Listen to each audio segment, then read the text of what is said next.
So UFC Paris is officially over. The card was pretty good in my opinion. I'd rate it like maybe a 7.5, 8 out of 10. There was a couple finishes on the card. I want to talk about the Gomes fight before anything. I think the Gomes fight was honestly very close. I see people saying it's a robbery. I've even seen Brito 30-27. I think that makes no sense at all. At the end of the day, I think it was control time over impact and volume. I think Gomes landed more volume and impact in rounds 1 and 3. I think that's what swayed the judges. Plus, you have to factor in that they're in France, so any shot that Gomes lands, they're gonna go crazy about.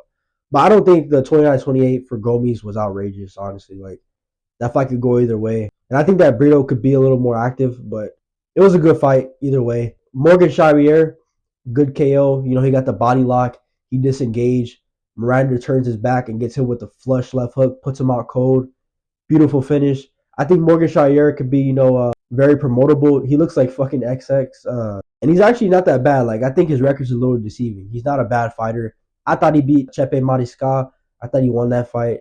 Hopefully they give maybe like a Caceres or something like that, or at least someone close to the top 15. Like maybe like Choi. I would like that. Nuhu Choi. That'd be a good fight. It'd be a banger. Also, Brian Battle versus Kevin Jousset. Kevin Jousset, honestly, like CKB. I don't know what's really going on with CKB. I'm starting to think that Eugene Behrman's a little overrated. It just seems like they think that a jab and leg kicks are going to win you a fight. You have to have more variety, and you have to. I mean, to be fair, Jousset, like Adesanya and Olberg, they're not as stiff as Jousset, so that's more him. But that guy is so stiff. He's the stiffest UFC fighter I've ever seen in my life. His whole foundation is stiff. Like when he throws occasional hooker or when he throws a jab, he's stiff as fuck. He looks robotic. And he does simple mistakes. Like he doesn't move his head off the center line. He jabs with his opposite hand completely down.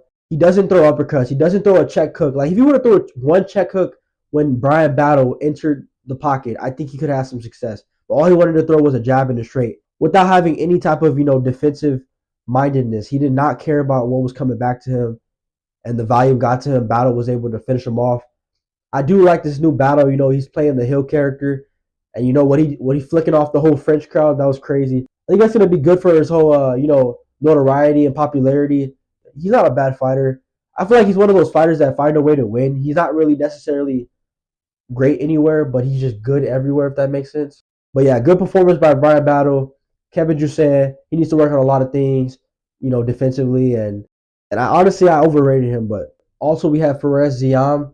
Great KO on Frivola. It seems like Frivola's chin is, officially gone. It was a back and forth fight to begin with, but as soon as he had him in that clinch and he lands a knee, oh my God, that knee put him out cold. And the way he brought the knee to so high, he was able to bring that knee up very high with no telegraph. That was a beautiful pinpoint shot. And then the follow-up shots as well, the ground and pound.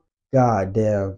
And then with the co-main, when it came to Imavov versus Allen, it was a weird fight. It was pretty ugly. They both gassed. Allen was able to secure a body lock and take Imavov down, controlled him the whole first round, landed 0 ground and pound, 0 damage, just controlled him, but obviously won the round. And the second round comes, Imavov stuffs every Allen entry. Allen started becoming lazy with his entries and, very telegraphed, and Imavov picked up on that. He was framing off on the head, just denying the takedowns, good hips, good sprawl. He looked good.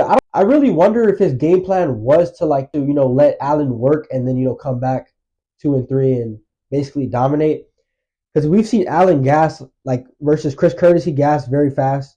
And we see that again with Imavov. He has a weird gas tank. As soon as he faces resistance, he starts fading. To be fair, on the feet in rounds 2 and 3, Imavov got the better of it, but Brendan Allen, didn't do too bad. He was having some success in the 50-50 exchanges. He landed a knee at one point. He landed a few little left hooks and straight rights, but in my opinion, it was kind of like a dominant 29-28. It sounds weird, but rounds 2 and 3 were clear Imavov. He clearly won them.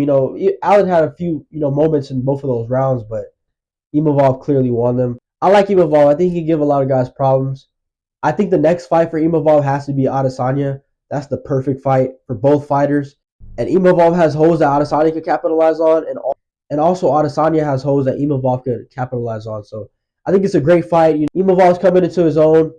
He beats Adesanya. He gets a title shot 100%. I think he's good for the middleweight division. And also, Dana, I think he wants the French market. And Imavov's a good fighter to build off of. Moicano versus Saint-Denis was very surprising. I wasn't able to get a prediction video out this week, but I did, post on my channel, and I had BSD by TKO round 3. I thought, BSD would come out more calculated and, invest in Moicano's body and, land shots early, and it would be an accumulation KO, but it was the total opposite. To begin, even in the first round, Benoit was throwing naked strikes. Moicano caught onto it. He caught one of his kicks, took him down with the body lock, kind of rode him all around to get him to the ground. Secures a takedown there, controls him for the whole round, and does nasty damage. I don't know what was really wrong with Moicano. Like, I've never seen him like that, bro. He wanted his money, I guess. He was landing nasty ground and pound. Elbows galore. Beating the shit out of BSD. Like, it was insane. He cut him open, split him open. Benoit had blood all over his face. He couldn't really escape. Those points where Moicano had full mount and he was landing ground and pound, just doing what he wanted, just dominating Saint-Denis. I did not see that coming. There was an evidence strength factor. It was a 10-8 round, 100%. Second round comes. So this is where I was kind of split because Benoit won the round, and I was like, did Moicano fade or what happened? Like it made no sense. So when the fight was over, my whole thing was like, oh, what the fuck? Well, it got ended due to a cut. Moicano caused it, but I felt like we're kind of robbed of a fight because he won the round. It was 1-1. But to be fair, I did see a report that Moicano hurt his shoulder, and then you see the x-ray scan, here, that looked bad. So I think that kind of, hindered Moicano a little bit, and that's maybe the reason why he kind of like took the round off. I still think Moicano would have won the fight. Maybe would have got like a 4th round TKO, just accumulation value. But that injury kind of, changed my whole narrative on the fight because I kind of felt like we didn't get what we wanted to see, but I definitely think that injury, kind of hindered Moicano in the second round, just kind of slowed him down. He kind of wanted to pace himself. I'm not sure if the injury happened in the fight or in camp because I didn't really see his shoulder, look out of place how it looks on the picture, but his grappling and his wrestling look amazing. I think the next fight has to be Paddy Pimblett. That has to happen. That'd be a good fight. It's winnable for Moicano. I don't think Paddy's out of the fight like people say. I think Paddy can win it as well, but obviously you're going to favor Moicano. I heard him talking about Dan Hooker as well. Dan Hooker is not a good style matchup for him. I think Dan Hooker would absolutely melt Moicano. I know everybody likes him now. He has a little fan base and shit, but he's not going to beat Dan Hooker. He's not going to beat Dustin Poirier.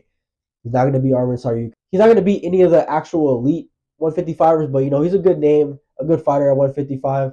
I've always been the guy doubting Moicano, but I got to stop now because, he's been winning. So Moicano gets another win, and hopefully he gets that Paddy fight, man. We got to see that. Moicano wants money!